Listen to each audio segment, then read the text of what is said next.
Me to also recognize our special guest, our sister from across the seas, Prime Minister Mia Mottley of Barbados, who has been working closely with us on joint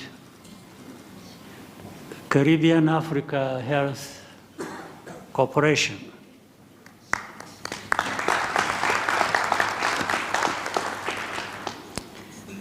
When the first Africa leadership meeting on investing in health was held here in 2019,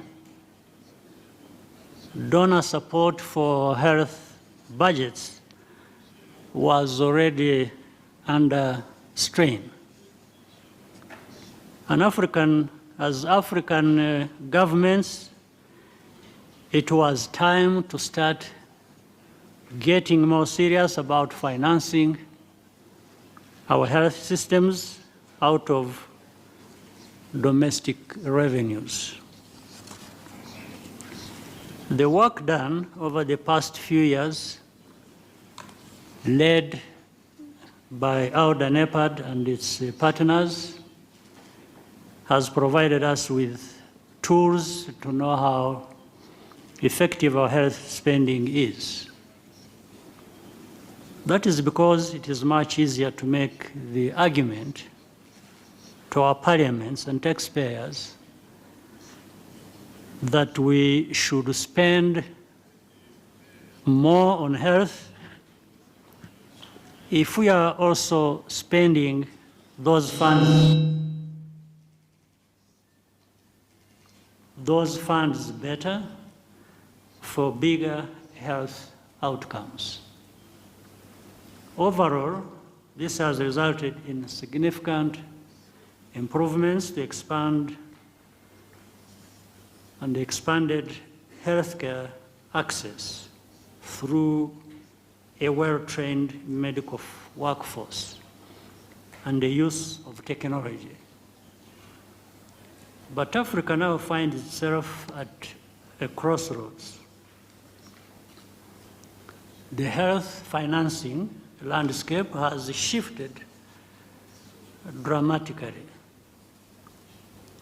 To attract grant funding for health, we will have to make a very strong case. And that means contributing more from our own resources and relentlessly focusing on value for money.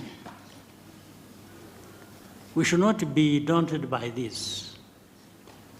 The work to build our continent, including our health, cannot be outsourced to anyone else.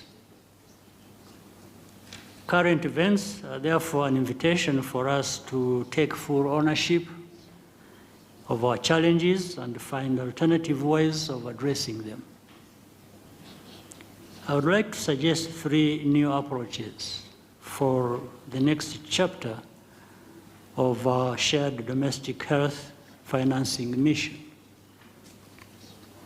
First, our continental health bodies are just as much a part of our national health systems as our own hospitals and clinics. We must commit to contributing more to Africa, CDC, Auda NEPAD, and the African Medicines Agency. Strong and capable continental bodies save us money and save lives.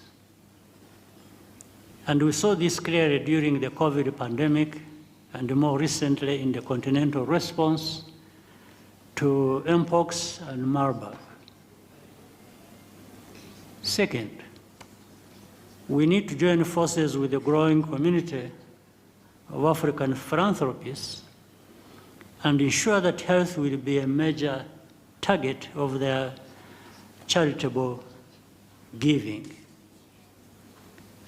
Partnering with African philanthropists is how the foundation from outside, such as the Gates Foundation, the Susan T. Buffett Foundation, and the Mastercard Foundation, which have contributed so much to Africa's health, can leave a legacy far in excess of the amount they have spent.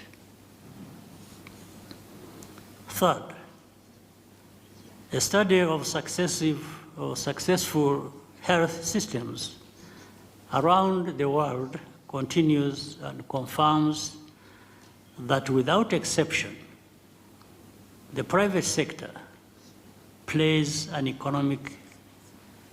enormous role, both in the provision of care and in ensuring that workers benefit from high-quality insurance, complementing what the state is able to provide on its own.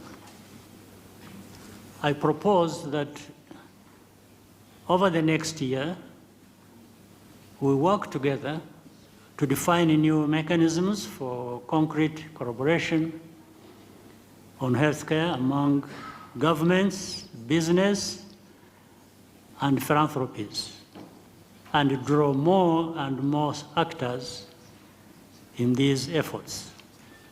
I ask that our African Union health bodies lead us in this work. Let me close by thanking all of you who have been part of this journey since 2019, those who will be part of the next effort going forward. I hope today we can brainstorm about what is possible and leave this room with a shared conviction that a significant upgrade in Africa's healthcare quality is possible, and that we are also part of a community that will ensure it gets done. Once again, Excellencies, dear heads of state and government, and senior citizens of our continent, and guests who are here, I want to thank you very much once again for finding the time to be here with us today.